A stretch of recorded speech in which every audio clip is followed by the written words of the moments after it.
Hi Graham, I just wanted to make this little video and just to talk to you a little bit about your esophageal cancer diagnosis and how your diet interacts with that, and just some things that we can maybe improve on just to get the best out of your treatment. So I know that we discussed that you have been diagnosed for about 7 months now, and after the data that I collected, I noticed that you'd lost about 11% of your body weight, which is a bit of an indicator of malnutrition. And then after some further questions, talking about a bit of muscle wasting and just some other factors about how you're feeling, we have concluded that you are malnourished. Now, malnutrition is a serious topic and it can have quite severe impacts, especially on those with a cancer diagnosis as yourself. So a bit about malnutrition. Malnutrition can occur when your energy that you're consuming, which is either through food or drinks, is not meeting what your body needs. So your body needs a certain amount to be able to function and perform properly. If you aren't eating enough, then your body won't be able to do this. Now, in patients with cancer, they actually have a higher requirement than the average population. This is because your body's under a lot of stress trying to repair and strengthen itself, that it needs the extra energy to be able to do this. So some of the implications about that affect your malnutrition is, at the moment you've been telling me about your poor appetite, you've had some pain with swallowing, a bit of fatigue. These all have implications on why you may not be eating. You may not have realized it, but they could be affecting your appetite. So just being aware of these things and finding ways that we can work around it, we'll be able to increase those energy intake, and then hopefully that'll provide better results for you. So some of the implications of malnutrition, it means that it could actually worsen the severity of your symptoms. So you may feel more pain, you may not be able to swallow any foods lately.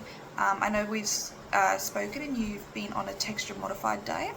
We may have to swap you to a PEG, which means that you'll be getting all of your nutrients and all of your food through a tube into your stomach. It means that then you won't have any pain when swallowing, but you'll still be getting your nutrition requirements. So we'll talk a little bit about that in a second. But it can also lead to increased risk of infections. So it means that you'll be more likely to get other things that you'll need more requirements for, and it'll just lessen the effect that the cancer treatment is having on your body. So a little bit about the high protein, high energy diet. I know a previous dietitian has spoken to you about this, but we're going to continue on with that. So having the food that you're currently eating at the moment on the texture modified diet, that will help you be able to swallow it with less pain. So as long as that is still tolerable, we can still continue with that diet. But we're just going to add in some oral nutrition supplements. So what that is it's a nutrition drink. It has energy in it. It has a lot of protein, which is also good for your cancer. And having those extra bottles of drink during the day, maybe some at breakfast, morning tea, lunch, afternoon tea and dinner, just having those will help boost those energy intake needs up, and it'll hopefully meet what your body is demanding, and therefore it'll help improve your cancer outcome, which is hopefully what we would like overall. So just having those little things can hopefully not upset your appetite, because I know it is small, but it'll just be able to boost up the energy that you're consuming throughout the day. So I've had a resource which I'll give you as well, and it basically just talks about neck and head cancer and some of the implications that it has and ways around it. So it talks about having some high energy drinks, just like I've discussed. It also provides some high energy food options, which we can make into a bit of a texture modified thing for you to have.